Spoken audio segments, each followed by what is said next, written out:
joining me for this week's video. On this week's video tutorial, I thought it would be really fun to do another cake technique. So I'm going to be showing you how you can add these really pretty modern ruffles onto your cake that really resemble waves.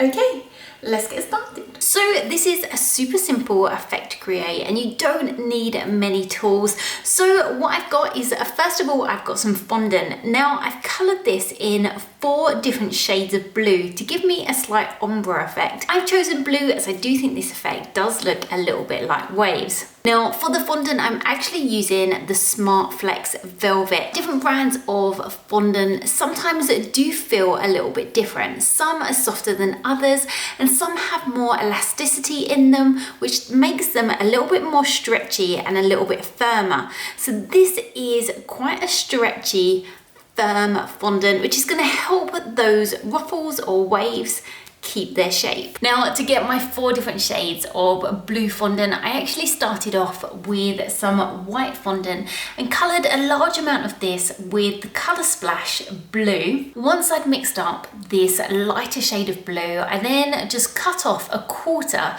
of that fondant and put that to one side. I then added a little bit more of that blue food gel to the larger piece and mixed that through. This gave me a slightly darker blue. I then continued this process, just colouring that larger ball of fondant until I got 4 different shades of the same kind of blue. I've also got a rolling pin, a flexible tape measure, or you can just use a piece of ribbon, some edible glue.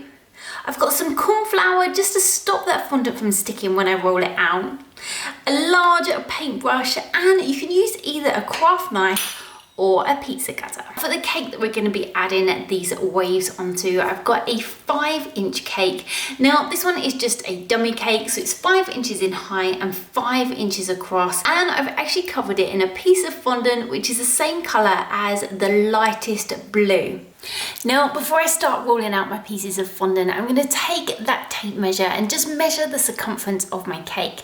So I'm getting a measurement of around 42.5 centimetres. So I'm going to start with that fondant that is the same colour as what we've got on the cake. And I want to roll this out into a thin strip. Now, if you find that your fondant is sticking to your work surface, you can pop down a small amount of corn flour. I like to use corn flour instead of icing sugar, as I do find that icing sugar can dry out your fondant. And I want a strip which is at least 42.5 centimetres in length. Now with some other ruffle techniques, usually you make your fondant as thin as you possibly can, but with this one the fondant tends to be a little bit thicker. So I'm going to roll that fondant out until it's around 2 millimeters in thickness. Depending on how much of a wave you want your ruffle to look, you can use your pizza cutter or your craft knife and really go in to a deep wave shape. I'm actually gonna just do a soft wave. Now I want to make sure my strip is around 42.5 centimeters. So I'm actually going to taper at the edge and just bring it down on the other side.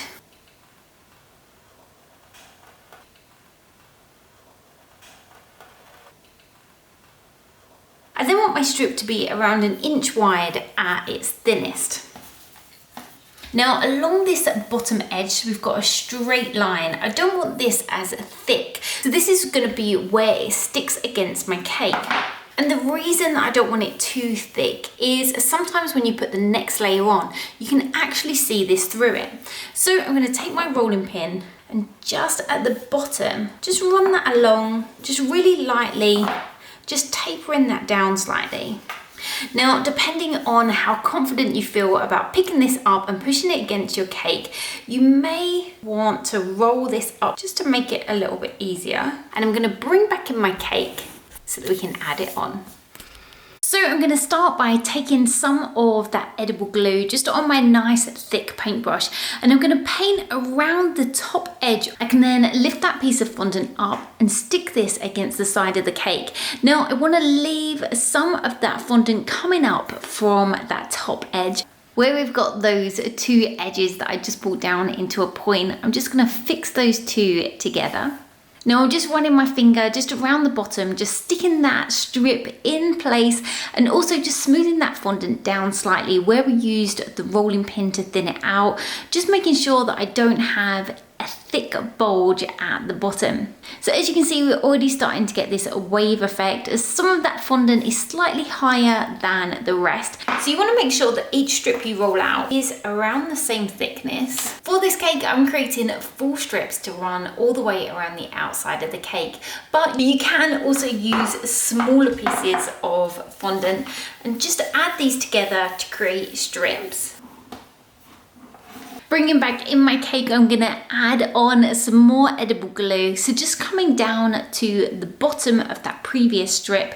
So we've got a bit of edible glue just along the bottom and also on the cake. Now you could have all of your joins running down in one line, but I want them scattered throughout the cake. So I'm gonna take my strip and instead of starting at the end, I'm gonna come in around 10 centimeters and stick that piece over that join. I can then work my way back to the point and then continue unrolling that strip.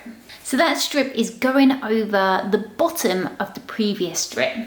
And then, as I did before, just running around at the bottom, just sticking it down, just getting it into place. I then want to pull this piece of fondant out slightly so we get those edges just curving over. Now you can use your finger just to run it along, or if you prefer, you could also use a Dresden tool.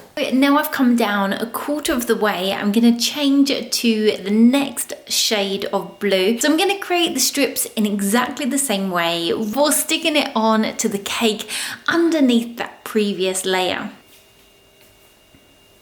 You can then use your finger, or I'm just going in with the Dresden tool just to pull the edge of that fondant over. And as we're using a fondant that has that elasticity to it, it's just holding its shape.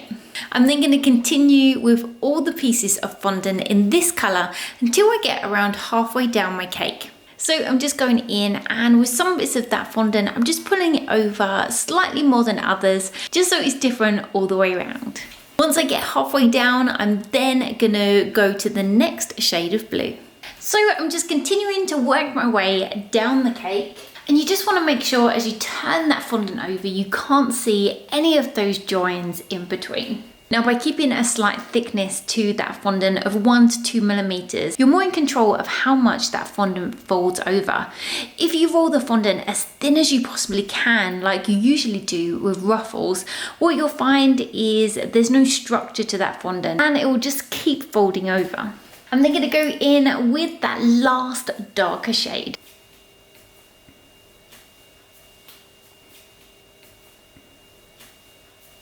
Now we've got to the bottom of the cake, I need just one last strip. So I'm going to do this again in that darker blue, and I want this to fit into that gap. So I'm going to do this one slightly thinner than the last ones. So instead of tapering this one down and pushing it, I'm actually going to leave this as it is. And when I place this one on the cake, I'm going to be placing it up against the bottom of the cake.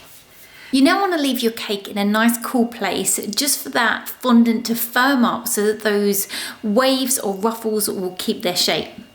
With this style, I wouldn't actually put the cake in the fridge because when you take it out, the fondant may become slightly wet and this will soften up your fondant, which could make those waves really droop over a lot more. So I would just keep it in a nice cool place out of direct sunlight. Now, depending on the theme of your cake, you could leave the cake exactly how it is, or I'm actually gonna add on some sprinkles. So I've got different blue and cream and silver sprinkles, and these ones are all by Happy Sprinkles.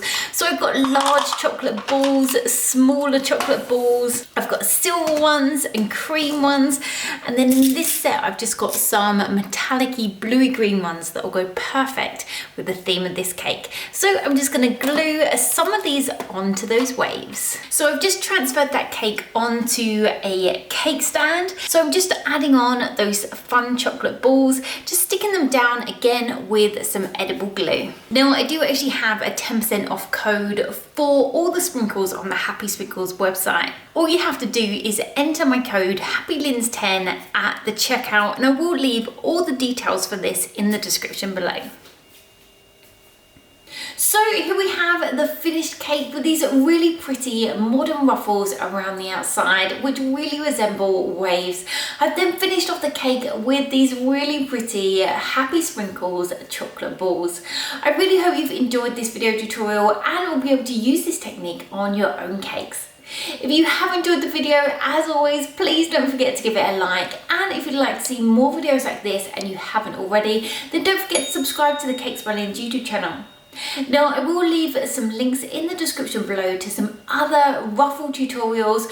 These will be fondant and also buttercream, so you can find them down below. So until next time, bye!